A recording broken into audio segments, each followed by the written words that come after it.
Hi class, ang topic natin ngayon is parabola. Objectives, write equation of parabola in standard form with vertex at h, k, or yung vertex natin hindi nasa origin. Then, determine parts of a parabola with vertex at h, k.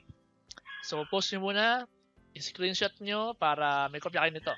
So, noong nakaraan, yung unang vlog ko, ang vertex natin is sa origin. Ayan, 0, 0. So, equation natin, y squared equals 4px. Ngayon, si y, meron siyang kasamang k, at si x, meron siyang kasamang h. Tandaan nyo ang laging kasama ni x, si h. Ang laging kasama ni k, si k. Ang laging kasama ni y, si k. Yan. So, ngayon, iba na yung vertex natin, iba na yung focus natin, copy niyo yung mga formula. Then, yung axis of symmetry natin noong nakaraan is y equals 0, or nasa x-axis siya. So, kung open to the right yan, ang pinaka-axis of symmetry, sa origin, ito, di ba? Nasa x-axis. Or, ang equation nun is y equals 0. Ngayon, nasa y equals k na. Yan. So, para ma-solve natin yan, mag-example tayo. Or para matry natin yun, mag-example tayo. Yan, number 1. Write y squared plus 12y minus 4x minus 4 equals 0 in standard form. Tapos hanapin natin lahat ng mga laman na table. I-fill up natin lahat. So, una, ito, y, ang given natin, or ang pinaka-standard form, y minus k squared, di ba? Yung y nasa left side, yung x sa right side. So, ibig sabihin, si negative 4x, ang si negative 4, i-transpose natin sa kabilang side. So, ganito magiging itsura niyan. Y squared plus 12y equals negative 4x magiging positive 4x, negative 4 magiging positive 4. Kailangan yung sa y, kailangan perfect square siya. So, y squared plus 12y plus blank. Kailangan natin mag-add ng something para maging perfect square siya, or kailangan natin gamitin yung completing the square. So, get the value of b. So, 12, ito yun. Multiply it by 1/2. So, 1/2 of 12 is 6. 6 squared is 36. So, add 36 to both sides of the equation para pantay. Then, ang pinaka-factor nito is ito. So, factor niyan is y, positive 6, square, equals, square, yan. Equals, ito, 4x plus, 4 plus 36 is 40. Then, factor natin yung coefficient ng x. So, y plus 6 square, coefficient ng x is 4. So, 4. So, 4x divided by 4 is x. 40 divided by 4 is 10. Yan, naka-standard form na. So, copying ko muna kasi buburahin ko yan.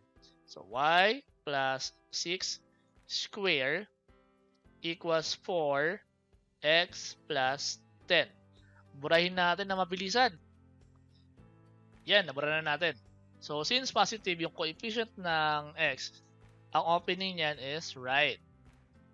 Ang vertex is h, k. Ang x is, ang h pala is katabi ng x. Ito.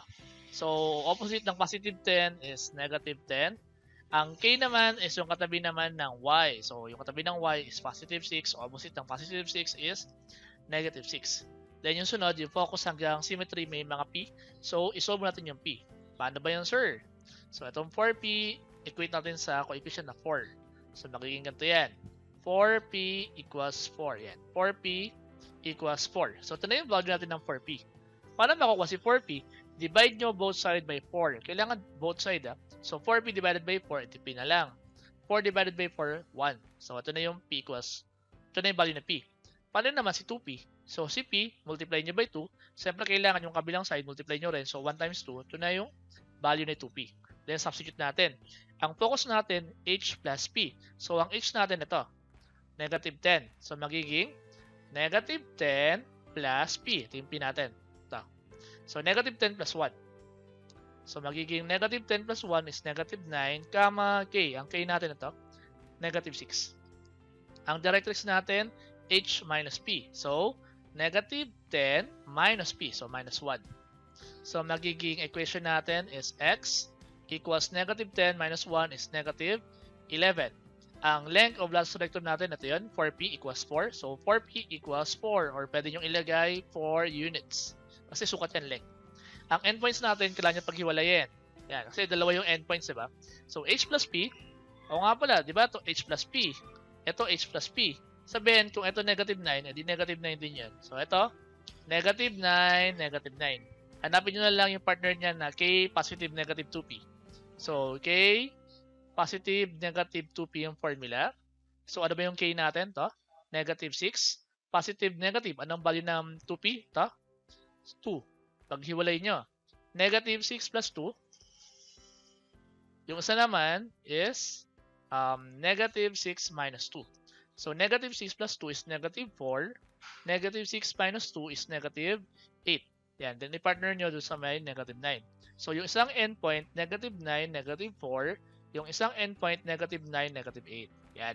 Then, axis of symmetry natin, y equals k, or yung k natin is negative 6. Yan. Kompleto na yung table, naka-standard form. Tapos na. Kailangan nyo lang tandaan yung mga formula para hindi kayo maligaw. Okay, erase ko na ha. Example number 2. Yan. So, example number 2, write y squared minus 6y plus 20x plus 29 equals 0 in standard form. Tapos, i-fill up natin ulit lahat ng nasa table. So, kailangan y lang nasa left side, then yung mga walang y nasa right side. Diba? So, magiging y squared minus 6y equals. So, positive 20x magiging negative 20x. Positive 29 magiging negative 29. Tapos, kailangan natin mag-add ng something or ng number sa both side ng equation para maging perfect square yung y. Kasi, yun nga, kailangan perfect square siya. Yan. So, anong i-add? Hanapin nyo value ni b. So, si b is negative 6. Multiply it by 1 half. 1 half of negative 6 is negative 3. Negative 3 square is 9. So, add 9 to both sides of the equation. So, ang factor nito is ito. Yung square mo. So, y negative 3 square equals negative 20x. Negative 29 plus 9 is negative 20. Yan. Tapos, kailangan mong i-factor yung coefficient ng x. So, coefficient ng x is negative 20. Yan. So, negative 20x divided by negative 20 is x. Negative 20 divided by negative 20 is positive 1. Yan. So, naka-standard form na. Copying ko kasi buburahin ko yan. So, y minus 3 square equals negative 20 x plus 1. Ayan. So, buburahin ko muna para meron tayong space. Yan. Nabura na natin. So, since negative yung coefficient ng x, negative 20, opening nito ay left. Ang hk niya or ang vertex niya is h, yung katabi ng x. Ito. So, positive 1, inverse nun, negative 1. Then, yung k, katabi naman ni y. So, katabi ni y is negative 3, inverse ng sign, positive 3. Then, hanapin natin si p para masolve natin lahat ng natira. So, ganito yan. Si negative 4p, equate natin sa negative 20. So, negative 4p equals negative 20. Divide natin both sides by negative 4. So, negative 4 divided by negative 4, cancel yan. Negative divided by negative, positive. 20 divided by 4, 5. Sir, paano po si 2p? So, si 2p, multiply nyo both sides ng 2. So, p times 2, 2p, 5 times 2, 10. Sir, paano po si 4p? Si 4p, multiply nyo by 4, and yung kabila, multiply nyo by 4, so 5 times 4, 20. Yan, kompleto na tayo. So, ang focus natin, h minus p. So, ang h natin is negative 1 minus p. So, ang p natin ito, si 5. So, ang focus natin is negative 1 minus 5 is negative 6, gamma k, ang k natin 3. Ang directrix natin, x equals h plus p. So, ang h natin is negative 1 plus, ang p natin ito, si 5. So, negative 1 plus 5 is positive 4. Tignan nyo yung focus sa directrix. Negative 1, kasi ito negative, yung sa positive lang. Oh. Ayan, oh.